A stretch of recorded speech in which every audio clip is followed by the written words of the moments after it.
I was talking with a client and fellow trainer recently, and we were discussing how much that we both love training. I actually train every day. I very rarely take a day off. I don't even know what today's date is. It's October 25th, I believe. I've taken 5 full days off the gym this year, which is sad. I missed a day about a week ago and actually came down to my home gym here and actually apologized to it. That's going to sound completely insane, but I really got into lifting weights and loving this process when I was 16 years old. And I've really enjoyed the benefits of lifting weights, staying active, and trying to improve myself every day. I find that it really helps me emotionally and mentally, health-wise, as well as physically. I've made a lot of changes over the years. Maybe I'll flash some photos in this video so you can see some of those changes. But I love to train. It is, other than spending time with my wife, it's my favorite thing to do. So I do train pretty much every day. Now, the client I was talking to, they feel the same. But they've worked with coaches in the past who told them that they should only be training 4 days a week. This client's goal is to get super massive and get on stage and, crush the bodybuilding world. So to them, it made sense that the coach was wanting to maximize recovery, which maximizes growth. But their emotional and mental health really depends as well on exercise and the feeling of progressing themselves each day. So we talked about things that they can do outside of the gym that might give them that feeling. But then we also talked about how to manage training to where if they want to train more often, how can they do that? What I did in today's video, and what you'll see kind of in the background as I'm talking, is this is what I would consider an active recovery day.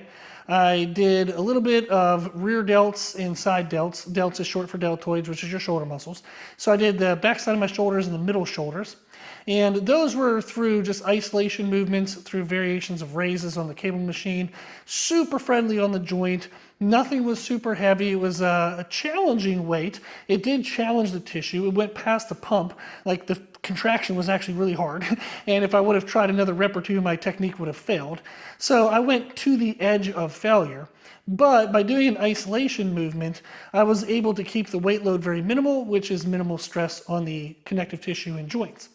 I then paired that with abs. I did some Pallof rotations, which helps train because I'm pulling my belly button into my backbone the whole time. So it trains your transverse abdominis, which helps to pull in the belly, as well as your obliques. And I really find that it helps my lower back health as well. I tore my QL muscle, the quadratus lumborum in my lower back, well over a decade ago, 15 years ago. Still ended up deadlifting over 700 pounds and doing some cool things. But I rehabbed that injury with Pallof rotations, and I like keeping that in to keep lower back health. I then also did some cable crunches as well to work on creating the muscle bumps. I want to get my abs to protrude a little bit, not in regards to the abdominal wall. I want that to go in, but the ab muscles themselves, I want to have bumps. So that's what the cable crunches were for. So that's a great combination, Pallof rotations and cable crunches for that goal. I then did some calves. I like to do calves on a day other than my leg day. I really want to stay focused on the main targets on leg day, which for me, if I focus on leg extensions, leg curls, some quad dominant compound movement, and then a secondary compound, that really exhausts me. So if I start with calves, I feel like it takes away from the last thing in the workout. If I end with calves, I feel like I'm not really doing a great job because I've exhausted myself by then. So I like to throw them in on some other days, and today would be an example of that, to where this last week, my training schedule was a little bit off than normal due to some business things and traveling things with my wife. So I ended up training my chest and back on the same day, and then 48 hours did that again. So I need a break on major compound movements. So today is an example of what I would consider an off day. I know that that's not the definition of off or rest, but I would consider this a rest day because although these exercises were challenging, they're not going to impair my recovery at all.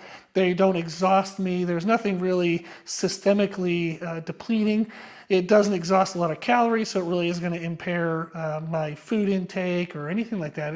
It's a day where I get to be active and do something, feel like I made progress, but I still allow recovery for my body. So I wanted to share this video and share that concept that if you do like to train and maybe on the edge of higher than what is typically recommended, this would be a way that I would structure an off day where I do small body parts, use isolation movements, focus as always on quality over weight load. But by doing the small body parts, by doing the isolations, it does minimize the weight load that's even possible. So it helps towards that goal. Thought it would be fun to share just a little bit of insight into how I manage the intensity of my training days, so that way I can train more often and get that emotional and mental benefit as well as the physical benefits. If you have any questions, let me know in the comment section below. You can also reach out. We have our website, c3method.com. The 3 is spelled out T-H-R-E-E, so C-T-H-R-E-E method.com. You can also find us on Instagram at C3method and here on YouTube. However you get a hold of us, just do it if you need it. So that's all. Thank you for watching.